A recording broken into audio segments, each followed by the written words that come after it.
She stayed quiet, taking in the sight of him as he removed the compress and started to massage the swollen area with his long fingers. It felt nice. There was a tenderness in his eyes as he continued his thoughtful ministrations, unaware Amelia was awake, watching him. She gazed up at him with misty eyes, and her sleepy voice broke the silence with an apology. Javier, I don't think you're insufferable. He turned to her with a soft, knowing grin, and she let out a kitten-like yawn before adding, I mean, you are insufferable, but I don't mind it much anymore. A low chuckle escaped his lips. I know. His gaze lingered on her for a moment, unreadable and deep. How are you feeling? Better, thanks to you. She reached for the hand he was massaging her with and tangled her fingers with his. Her unexpected show of affection sent a rush of heat through him, and he moved to sit by her on the bed. His eyes deepened, and he leaned in closer. Amelia, if you don't let go, I'm going to have to kiss you. Perhaps it was the cough medicine that made her loopy, or Faith's words of encouragement ringing in her head. But just then, she tightened her hand around his, as if to challenge him. His eyes lit up dangerously when he registered what she'd done. Without another word, Javier leaned in and captured her lips in a kiss. The softness of her lips against his sent a jolt through his chest, stirring something within.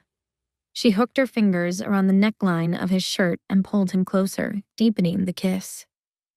This one small action drove him wild, and a groan left his lips as he fought the urge to part her robe and have her right there.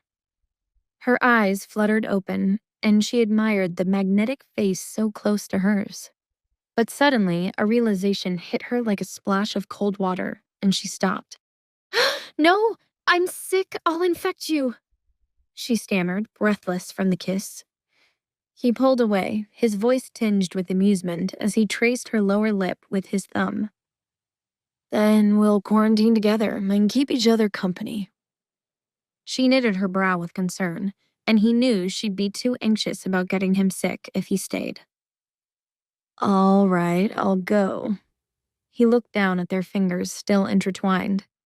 But first, tell me, Charles, are you pursuing an affair with him?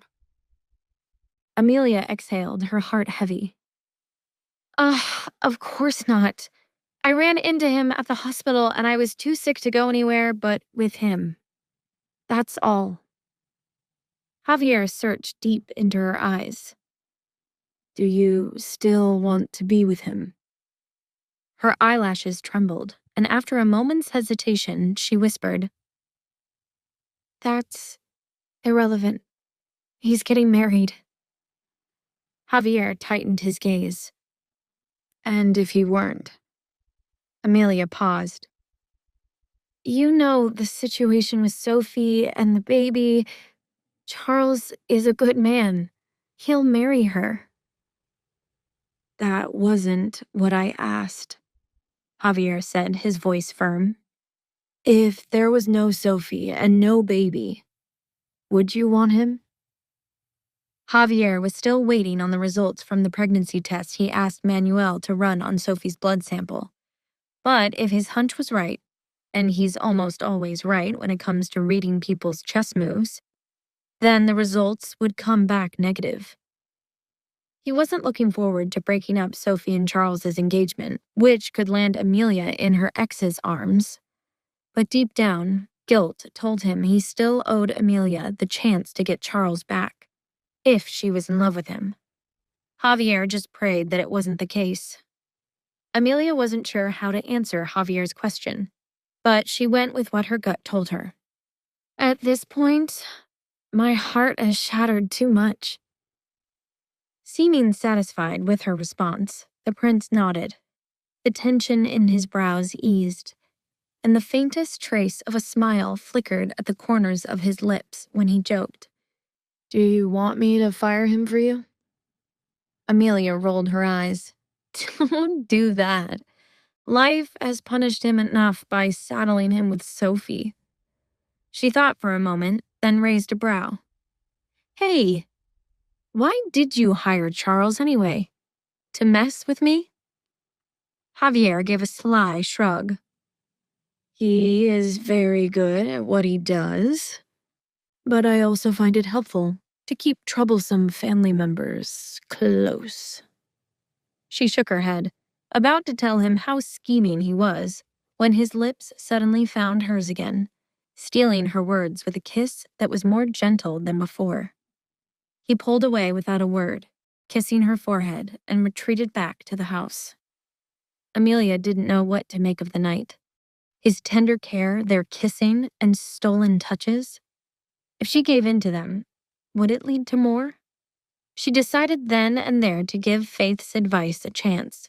She would put an end to overthinking and stop resisting their attraction to each other. The only question was, would it lead to something good or ruin? Once Javier reached his bedroom, he tried to go to sleep, but he could still feel the kiss they shared.